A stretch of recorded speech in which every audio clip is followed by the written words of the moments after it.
baby, won't you meet me by the bean? Too early, maybe later you can show me things. You know what it is whenever I visit Windy City, she blow me kisses. She's 30 degrees, way too cold, so hold me tight.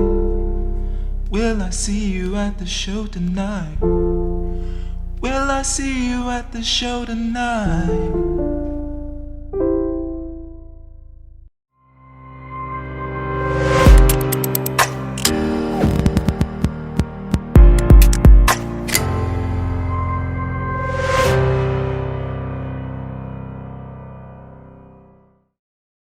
Everyone, the mid-range king, also known as the Pixel 5a, has come back to reclaim his throne. Now, I will say that I am missing Android 12, but I'm not missing that smaller screen. Thanks, Google. Speaking of which, it's so nice to have a $450 phone to recommend as get this phone for photos. And speaking of photos, my DMs blew up when the people of Team Pixel started putting their photos online. Hey, the 5a is trash because they don't have laser autofocus. Wrong, sir. Wrong, madam. Typically, if you see laser autofocus on a camera system, it's because they're using the weaker phase detection autofocus. So back when the Pixel 3 happened, Google switched to dual phase autofocus detection. And basically what it does, it means that every pixel has the capability of sending out a signal to actually get phased information. Now that you have multiple signals, you can see things like precise location. Whereas with laser assisted autofocus, you had that one pixel that was going out to track and you need to kind of line up the focus.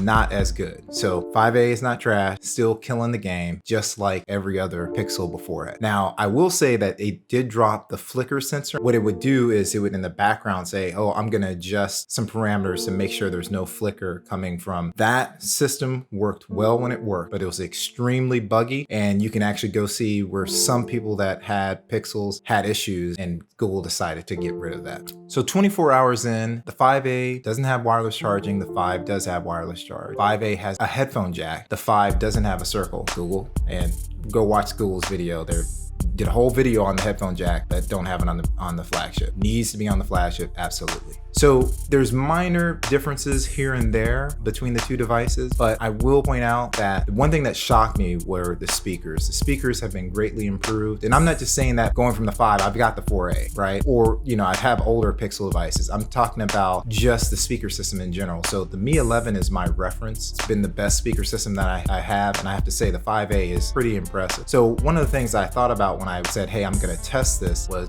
Spectacular Gadgets, who's hands down one of the best creators that we have on YouTube. As one of the best creators, she's very particular and she has some of the best beats on her YouTube channel. So I'm going to switch to her now. So let me go through and find her channel and go ahead and start the first test. So here is the Pixel 5a.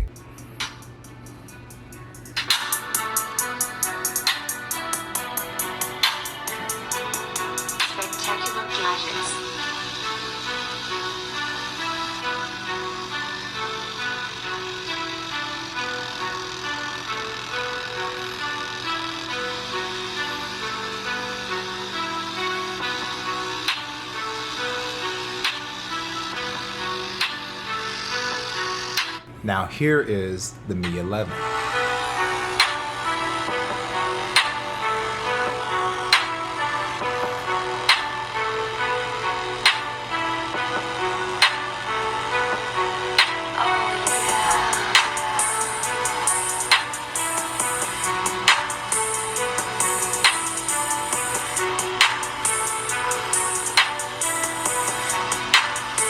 Now on video, it sounds like the Pixel is actually in the lead. In person, I can assure you the Mi 11 does sound better, but it's not one of those things where I'm like, I can't use the 5a. I'm really impressed with these speakers. So hey, maybe it's just the tracks are so good, make stuff sound better. So I'll have to do more testing, but right off the bat, I'm shocked. It's 24 hours in. I've got a lot of things coming. 72 hours, we should have a torture test of the S21, the Pixel 5, and the 5a out in the Florida hot sun recording video. This was just the first 24 hours with the Pixel, and with that, I'm out.